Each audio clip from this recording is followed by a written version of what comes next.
Etsy SEO, Search Engine Optimization. The most heavily requested, heavily searched for Etsy topic on the internet by far. But what exactly is it? How the hell does it work? And more importantly, how can we use it to skyrocket our Etsy sales?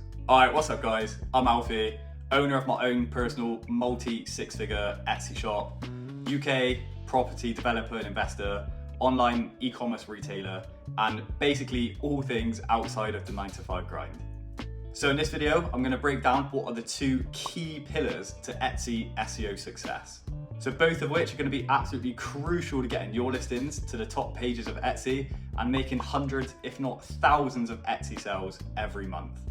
And the second pillar to this success is one that I've very rarely seen mentioned anywhere online, and I've just got no idea why this is, but I'm going to go into heavy detail about this in this video. But first of all, I think we need to understand exactly what SEO is and understand exactly how this works on Etsy, because it's very different to other selling platforms that you may be more used to. All right, so let's get into it.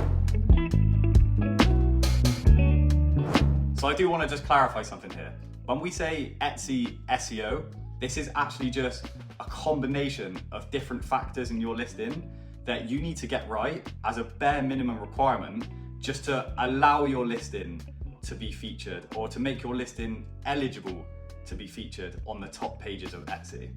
So you've really got to think of Etsy SEO as a pass to get into a special club, like a special nightclub that you're trying to get into, okay? You need your listing to have a quality SEO scoring just to get into this club. And the club's gonna be pages 1 to 5, say, for example, of Etsy. And if you don't have this pass, you're never gonna be allowed to get into this club. You're never gonna be allowed on the top pages of Etsy if you don't have your SEO sorted out. So it's a very important requirement you need to get right. And when you really think about it, this is very obvious because there's thousands, if not millions of videos all over YouTube and the internet of exactly how to perfect your Etsy listings, SEO scoring.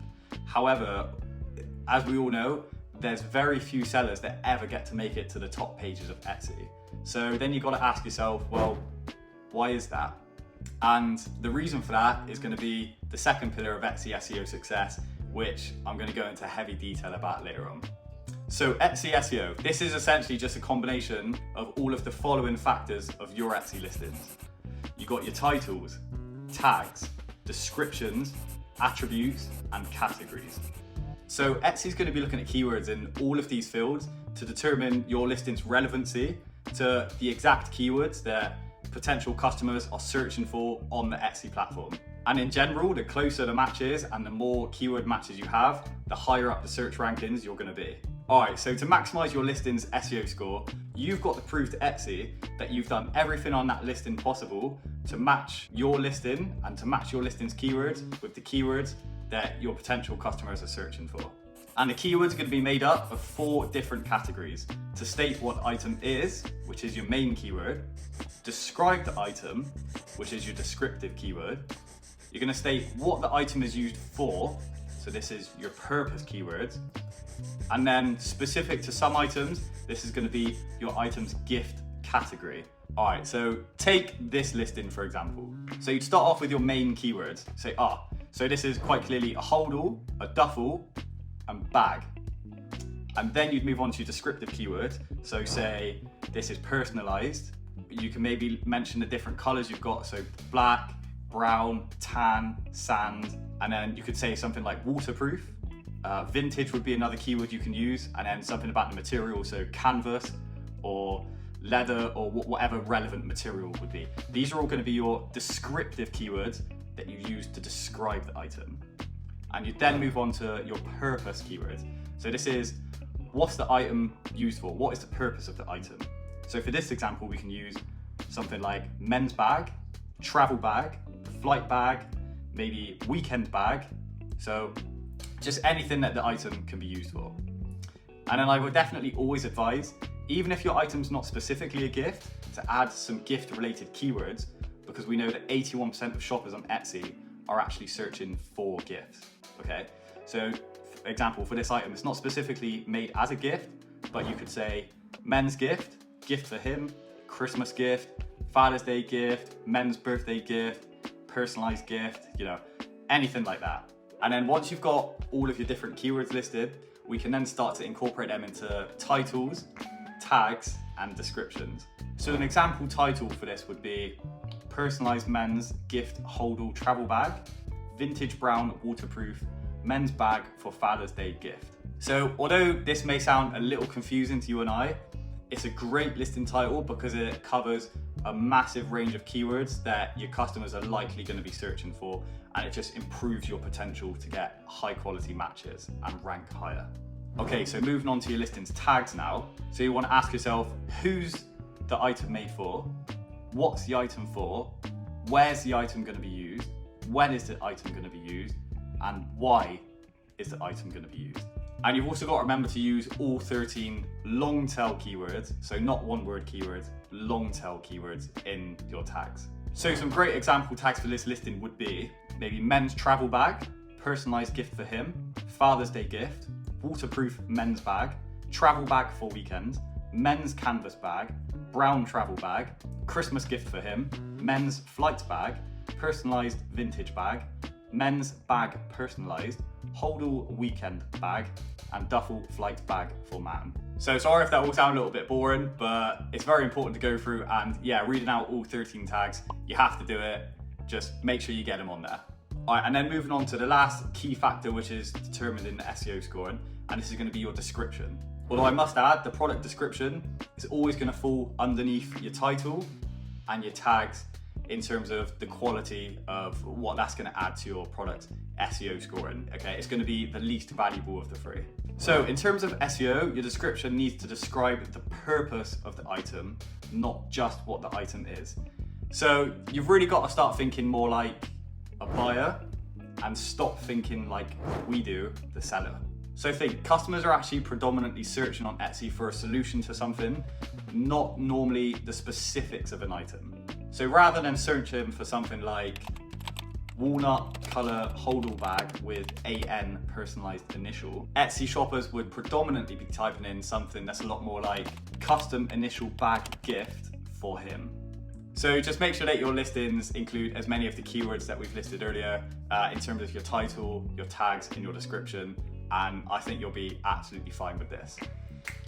But in your keywords, please make sure to just keep an eye on that you're not keyword stuffing and that your listing descriptions actually still read well and they still make sense to any potential buyers. Because if you've just got a load of gobbledygook in there, like just an absolute load of just random junk and keyword stuffed in that makes no sense, then it doesn't matter how good your SEO is, the customer's not going to convert because they don't have a clue what a listing is, basically.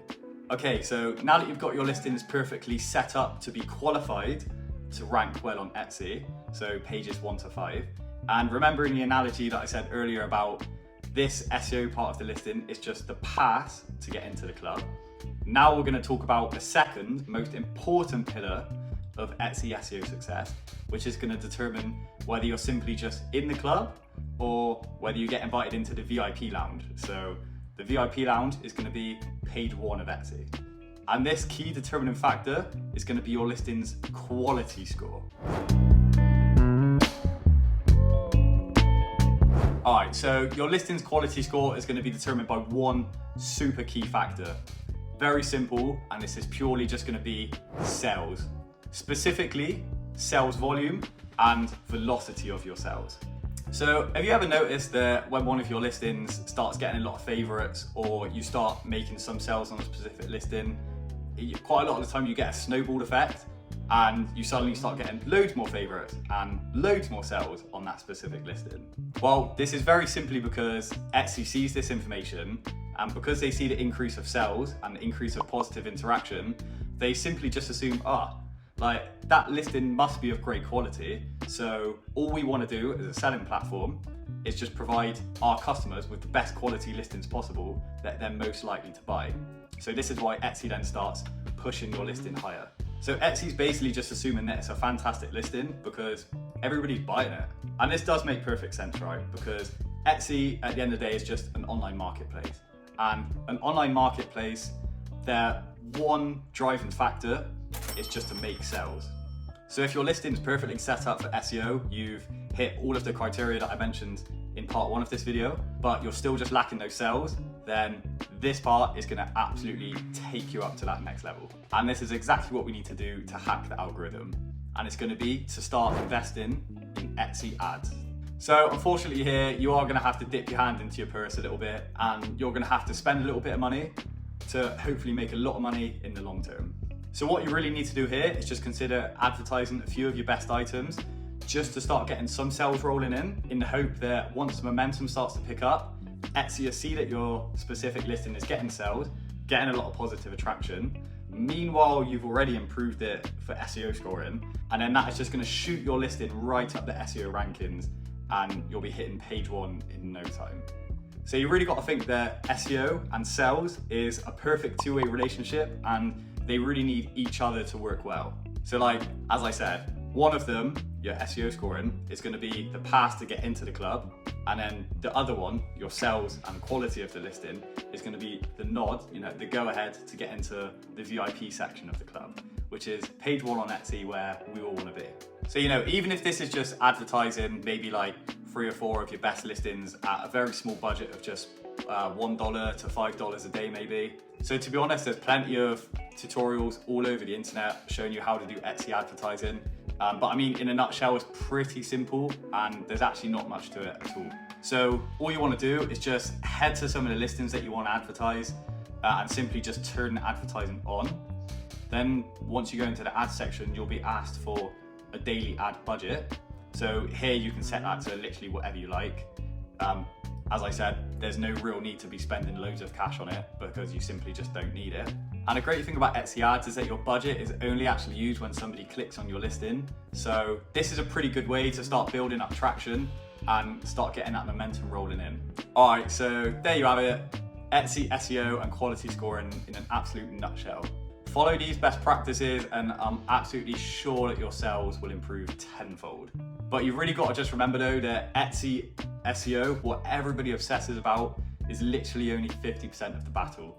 And the other 50% of the battle is literally just the bit that separates the top sellers from the lowest beginner sellers. And that purely is just that sales history and that sales traction. So this is probably why you may have had listings and you've already watched 10, 20 videos on how to improve them and make them perfect for SEO, but you're still not building that traction up.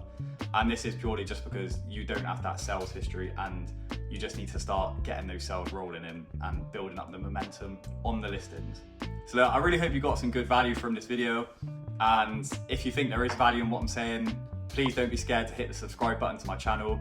I'm pretty new to the YouTube game, but as I keep saying, I've made all of the mistakes over the years so that you guys don't have to. I basically just want to give out as much quality content and as much useful information to you guys as possible. So yeah, keep pushing, good things will happen. Thanks for watching, and I'll see you on the next one.